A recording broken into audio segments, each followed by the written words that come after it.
Salut à toutes et à tous, aujourd'hui je vous retrouve pour une nouvelle vidéo, dans laquelle je vais revenir avec vous sur les récompenses qui ont lieu aux BAFTA Awards, qui ont eu lieu hier soir sur Canal+. C'était donc la 79e édition des BAFTA Awards, qui ont eu lieu à Londres au Royal Albert Hall, en Angleterre. Donc il faut savoir que les BAFTA, c'est la plus haute distinction du cinéma britannique, c'est l'équivalent des Oscars. Il y avait du beau monde, il y avait la présence du prince William et de Kate Middleton. Pour parler de la présentation, c'est Alan Cumming qui était le maître. Et au départ, j'étais pas très fan. J'ai trouvé que c'était un petit peu lourd, mais plus les récompenses étaient remises, plus j'ai trouvé qu'il s'en sortait, plus j'ai trouvé qu'il était drôle et inventif. Certains films avaient de nombreuses nominations et étaient favoris. Par exemple, Sinners avait lui 13 nominations. Hamnet, le film lui en avait 11 nominations. Et même le film Bugonia, moins connu, avec Emma Stone, en avait 5. Il y a un point que j'ai tout de suite fortement apprécié en tout début de cérémonie, c'est le vibrant hommage qui a été donné à Chloé Zhao, donc c'est Alan Cumming qui l'a cité, et j'ai trouvé que c'était très intelligent, très touchant pour elle, vu qu'elle a réalisé en plus un très grand film. J'ai trouvé que c'était très sympa. Donc je vais revenir avec vous maintenant sur la plupart des distinctions qui ont été remises, pas sur toutes, parce que ce serait un petit peu trop long dans cette vidéo, mais sur la plupart. Pour commencer, la meilleure musique originale a été remise à Sinner. Pas de surprise, c'est une musique qui nous rend accro et c'était prévisible. Ensuite, c'est Frankenstein qui a remporté donc les deux prix meilleur costume et meilleur maquillage et coiffure. C'est pas étonnant quand on voit et quand on sait que le travail qui a été fait, par exemple, on sait que pour préparer Jacob Elordi, donc en Frankenstein, on sait qu'il a dû passer 10 heures par jour de maquillage, donc c'est pas très étonnant au final que le film ait remporté ces deux catégories. Pour le meilleur casting, c'est le film I Swear, qui a été récompensé. Alors, ce film, je pense qu'il va faire parler de lui. Il n'est pas sorti encore en France, je crois qu'il sort le 1er avril. J'ai très hâte de le voir parce qu'on va voir plus tard dans la soirée que ce film va compter. Et du coup, c'est une petite surprise, mais très hâte de voir ce film. Pour le prix de la révélation, donc le Rising Star, c'est Robert Aramayo, que moi personnellement je ne connaissais pas, qui est justement dans le film I Swear. Et, euh, et donc c'est une forte distinction pour lui. Et on va encore revenir sur lui un petit peu plus tard. Pour le meilleur acteur dans un second rôle, c'est Sean Penn, qui a été récompensé dans une catégorie assez relevée. Bon, il n'était pas là pour récupérer le titre. Je trouve toujours ça un petit peu énervant quand les gens se déplacent pas pour les récompenses, c'est un petit peu dommage. Pour la meilleure actrice dans un second rôle, c'est Winmi Musaku pour le film Sinners qui a été récompensé. Je trouve que c'est une très jolie distinction. Elle a été acclamée par toute l'audience. C'était très sympa à voir. Elle n'a pas forcément un très grand rôle dans le film, mais elle est vraiment excellente. La catégorie était très relevée parce qu'on avait par exemple Carey Mulligan, on avait Tayana Taylor, on avait Emily Watson. Donc catégorie très relevée, mais très contente pour elle qu'elle ait remporté cette distinction. Pour le meilleur acteur principal, c'est une immense surprise puisque c'est à nouveau Robert Aramayo qui a remporté cette catégorie, dans une catégorie qui était extrêmement relevée. On avait du Chalamet, on avait du DiCaprio, on avait du Ethan Hawke, du Michael B. Jordan, du Jesse Plemons.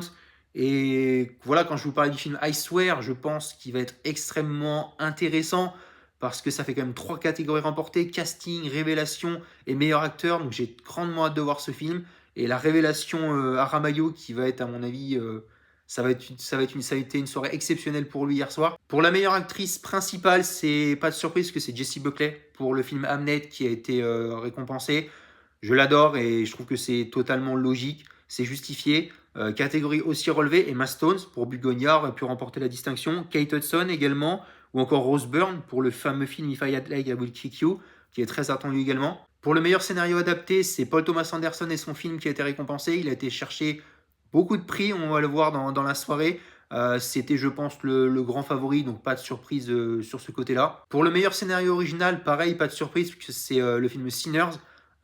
C'est vrai qu'il y a un scénario de fou furieux, et c'était le grand favori de cette catégorie. Pour la meilleure réalisation, par contre, c'était extrêmement serré et extrêmement relevé, mais c'est à nouveau Paul Thomas Anderson qui a remporté cette catégorie extrêmement relevée. On avait du Lantimos, on avait du Chloé Zhao, on avait Safdie, on avait Joachim Trier, on avait Ryan Coogler. Donc, et on le voit, on va le voir à la fin, mais Paul Thomas Anderson et son film ont quasiment tout raflé dans la soirée. Pour le meilleur film non anglophone, c'est le film Valeur sentimentale, Sentimental Value, que je vous recommande, qui va sortir sur Canal dans pas très longtemps, qui peut être favori aussi aux Oscars. C'est un excellent film que je vous recommande avec l'immense Stellan Skarsgård. Et Et il a remporté cette catégorie. C'est un film qui vaut vraiment le coup, qui je pense était favori, même s'il y avait le film Un simple accident. Donc je suis content parce que j'aime beaucoup ce film. L'avant-dernière catégorie, c'était le meilleur film britannique. Et là, c'est Hamnet qui a été récompensé. Donc très content pour Chloé Zhao que j'adore. Très très grand film. C'était le favori de la catégorie. Mais franchement, ça fait très très très plaisir de voir Chloé Zhao récompensé parce que le film est vraiment fantastique. Et pour la catégorie du meilleur film, une nouvelle fois, Paul Thomas Anderson a été récompensé pour son film. Il y avait du lourd pourtant. Il y avait du Sinners, il y avait du Valeurs sentimentales, Marty Suprême, Hamnet. J'aurais peut-être pas mis ce film-là en priorité, mais en tout cas, c'est pas déshonorant et c'était plutôt attendu. Donc voilà pour la plupart des catégories, les principales que je vous ai citées. Il y a quelques moments que j'ai bien aimés dans la cérémonie. Par exemple, quand Catherine Hahn et Bryan Cranston arrivent et pour remettre un prix, ils ont été hilarants, ils ont fait référence à leur rôle respectif dans le studio de Seth Rogen. J'ai trouvé que c'était extrêmement drôle et extrêmement judicieux. Il y a eu quoi d'autre? La chanson Golden qui a été interprétée, c'est toujours cool de l'écouter. Je suis vraiment content pour Ryan Coogler et qui a été récompensé, que j'adore. Euh, il y a encore une fois une pléiade de stars, beaucoup de couples qui ont été présents, c'est assez rare.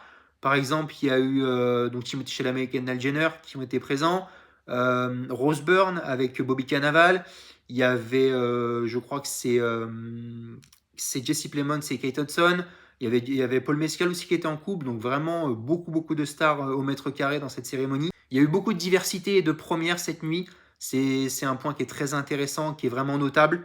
Les discours qui ont été proposés étaient plus ou moins longs, globalement intéressants, surtout celui de Jesse Buckley.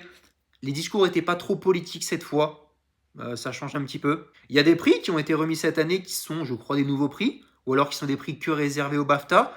Par exemple, je pense à deux. Je pense à celui du meilleur nouveau scénariste, celui du meilleur film pour enfants et familles, donc tout comme le prix Rising Star, qui lui, je crois, est exclusif et réservé au BAFTA. Il n'y a pas eu de trophée pour le film Arco, que j'ai grandement hâte de voir, le film de Hugo Bienvenu, film français avec Nathalie Portman, qui je crois est productrice, qui n'a pas remporté de trophée. J'espère que ça va être l'inverse et qu'il va être récompensé aux Oscars. Il y a eu le passage, le rituel In Memoriam pour rendre hommage aux personnalités disparues, qui est toujours aussi touchant, aussi émouvant.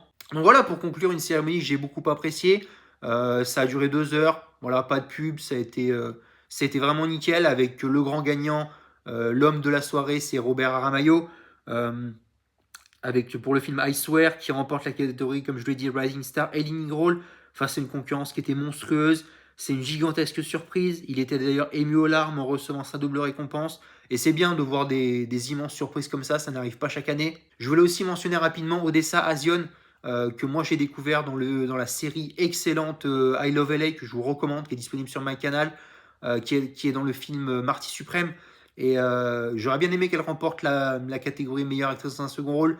Ça n'a pas été le cas, mais bon, elle est très jeune, elle a encore une brillante carrière qui l'attend et j'ai hâte de voir ses futurs projets. Et je termine cette vidéo avec Jessie Buckley qui a été primée pour Hamnet, c'est logique, c'est normal.